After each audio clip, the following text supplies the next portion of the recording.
اب یہ استغفار کا چند جملے استغفار پہ سن لیں کہ استغفار کا پاور کیا ہے. یہ ایک ایسا گولڈن ہیرا ہمارے گھر میں ہے جس سے ہم بے خبر ہیں. یہ کتنی قیمتی چیز ہے. جب امام حسن مجتبیٰ کا دور ہے، معاویہ کا ایک دربان ہے، اس کو بچے نہیں ہوتے تھے. ایک وقت ایسا آیا کہ اس کو 4-5 سال، اس کی زوجہ کو 5 بچے ہو گئے.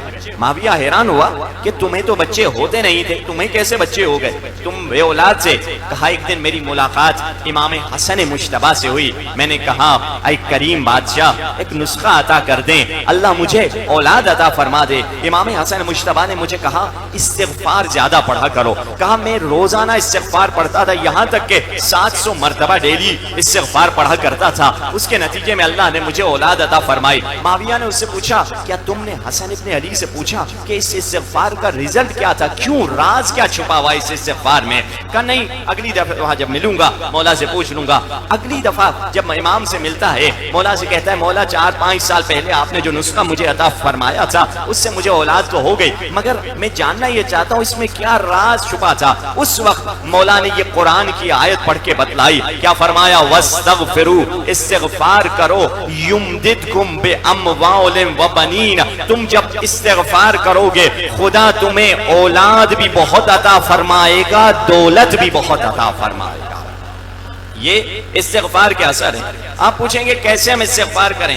ایک ایسی نماز جس پہ بڑی تاکید کرتے ہیں جسے نماز استغفار کہتے ہیں.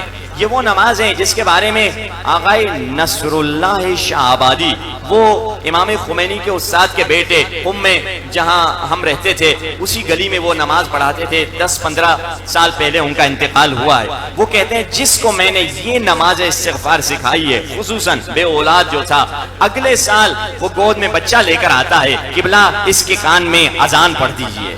یعنی ہر بندہ 1 سال تک اگر اس پر عمل کرے اسے اولاد ملے گی. صرف اولاد نہیں بلکہ ایک دوسرے عالم دین آغائے کاشانی کہتے ہیں کہ خطیب ہیں ایک ایران کے، کہتے ہیں ایک دن میں حرم امام رضا میں گیا، مجھے ایک ہندوستانی مولانا ملے. انہوں نے مجھے دیکھ کے سلام کیا، مجھے کہا آپ وہی نماز استغفار والے؟ میں نے کہا ہاں، ایک میری کلپ نماز استغفار کی مشہور ہوئی تھی. کہا رونے لگا، کہا کہ قبلہ جب سے میں نے آپ کے اس نسخے پر عمل کیا ہے میری زندگی بدل گئی ہے.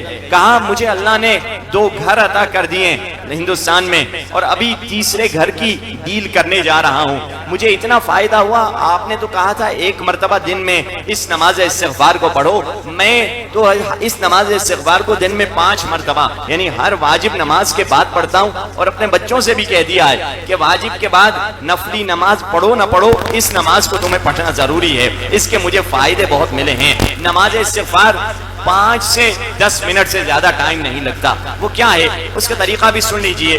جو لوگ نماز جعفر طیار جانتے ہیں ان کے لیے تو آسان ہے، وہ جلدی سمجھ جائیں گے کیونکہ جعفر طیار 4 رکعت ہے، یہ 2 رکعت ہے.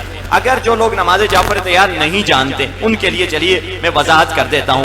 2 رکعت نماز پڑھتا ہوں یا پڑھتی ہوں سنت قربتاً اللہ نماز استغفار. اب پہلی رکعت میں الحمد کے بعد انا انزلنا، دوسری رکعت میں بھی الحمد کے بعد انا انزلنا آپ نے پڑھنا ہے. مگر انا انزلنا کے بعد قیام کی حالت میں انا انزلنا بھی 1 دفعہ پڑھنا ہے. اس کے بعد قیام کی حالت میں 15 دفعہ استغفر اللہ ربی واتوب الیہ پڑھنا ہے قیام کی حالت میں جب آپ کھڑے ہوئے. اور جب رکوع میں گئے رکوع کا ذکر کیا سبحان ربی العظیم و بحمدہ، پھر صلوات پڑھی، پھر آپ نے 10 مرتبہ استغفر اللہ ربی واتوب الیہ پڑھنا ہے. پھر اٹھے سمع اللہ لمن حمدہ، پھر آپ نے 10 مرتبہ استغفر اللہ ربی واتوب الیہ پڑھنا ہے. پھر سجدے میں گئے، سجدے کا ذکر کیا سبحان ربی الاعلی و بحمدہ، صلوات پڑھی. اس کے بعد پھر سے آپ نے 10 دفعہ استغفر اللہ ربی واتوب الیہ پڑھنا ہے. پھر اٹھے 2 سجدوں کے درمیان جب اٹھتے ہیں استغفر اللہ ربی واتوب الیہ 10 مرتبہ آپ نے کہا استغفر اللہ ربی واتوب الیہ. پھر سجدے میں گئے، سجدے کا ذکر کیا، صلوات پڑھی. دوسرے سجدے میں آپ نے پڑھا 10 مرتبہ استغفر اللہ ربی واتوب الیہ. پھر سجدے سے اٹھے 10 مرتبہ آپ نے استغفر اللہ ربی واتوب الیہ پڑھا. یہ آپ کی 1 رکعت ہو گئی. بالکل اسی طرح دوسری رکعت بھی آپ نے پڑھنی ہے، یعنی دونوں رکعتوں میں 150 مرتبہ آپ استغفر اللہ پڑھتے ہیں. بس فرق یہ ہے کہ پہلی مرتبہ جب آپ قیام کی حالت میں استغفر اللہ پڑھتے ہیں وہ 15 مرتبہ ہے، باقی ہر حالت میں جو استغفر اللہ پڑھتے ہیں وہ 10-10 مرتبہ ہے. امام آیت اللہ بہجت اس نماز کو ضرور ایک مرتبہ دن میں پڑھا کرتے تھے، جبکہ وہ گناہ نہیں کرتے تھے۔ اچھا، اس نماز کو اور چھوٹا بھی آپ کر سکتے ہیں، جو آپ استغفر اللہ ربی واتوب الیہ پورا بھی پڑھ سکتے ہیں تو اچھا ہے، اگر ٹائم نہیں ہے تو اس کو اور مختصر کر کے پڑھ سکتے ہیں، استغفر اللہ استغفر اللہ استغفر اللہ۔ وہ بڑی والے میں 10 منٹ لگے گا، چھوٹے والے میں 5 منٹ لگے گا۔ یہ وہ نماز ہے جس سے دنیا بھی انسان کی آباد ہو جائے گی، آخرت بھی آباد ہو جائے گی۔ ایک اونچی صلوات پڑھیے محمد والے محمد۔